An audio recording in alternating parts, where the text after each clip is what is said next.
ఒకటి ఇంక మనం వెళ్ళింది హైదరాబాద్ కోసం ఒకటి మాట్లాడాలి. హైదరాబాద్‌లో ఏదో జరిగిపోతుంది, ఇట్లా అయిపోతుంది, మా దగ్గరకొచ్చిన తర్వాత అదయిపోయింది, ఇదయిపోయింది.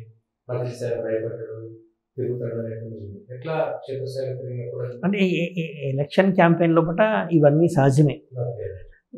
హైప్ క్రియేట్ చేసుకోవడం. ఇవి ఈ పార్టీ, ఆ పార్టీ 2 పార్టీలు హైప్ క్రియేట్ చేసుకుంటూనే ఉంటాయి. అవును. అది ఎన్నికల భాగంగా కేసులు అయితేనే ఉంటాయి. ఆ కేసుల కోసం ఒక గీత దాటి కూడా నాయకులు మాట్లాడుతూనే ఉంటారు. వాటికి భయపడకుండా గీత దాటి కూడా మాట్లాడుకుంటారు. అంటే ఒక ఎమోషన్ను తీసుకురావాలనేటువంటి ప్రయత్నాలు జరుగుతూనే ఉంటాయి. 2 పార్టీలు చేస్తూ ఉంటాయి. హైదరాబాద్ ఎలక్షన్ అంటే ఎమోషన్ బేస్డ్ ఎలక్షన్. మిగతా వాటికి ఇది.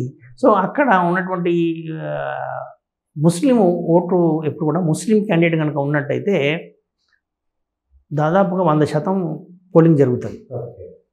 ముస్లిం క్యాండిడేట్ కానప్పుడు ఆ పోలింగ్ అంత జరగదు.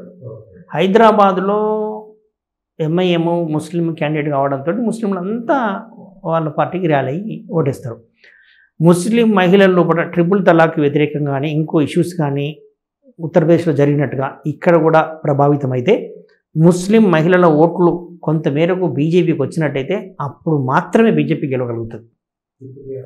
అంత అది జరిగిందా, అంత ఆస్కారం ఉందా, ఉత్తరప్రదేశ్ మాదిరిగా ఇక్కడ అలాంటి పరిస్థితులు ఉన్నాయా అనేటువంటిది ఇప్పటి వరకు అయితే క్లారిటీ లేదు. సర్వేలో కూడా బయటకొచ్చే అంశం కాదు. కాదు అది. కాదు.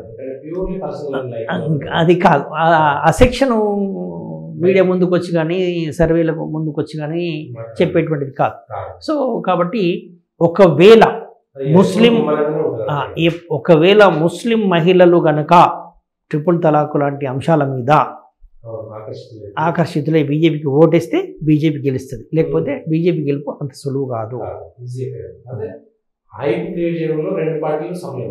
సఫలమవుతాయి. అది మీడియా అట్రాక్షన్, హైప్ క్రియేషను ఎప్పుడు కూడా హైదరాబాద్ ఎలక్షన్ అనేది అంత ఆ టెన్స్ మెయింటైన్ అయితేనే ఉంటుంది.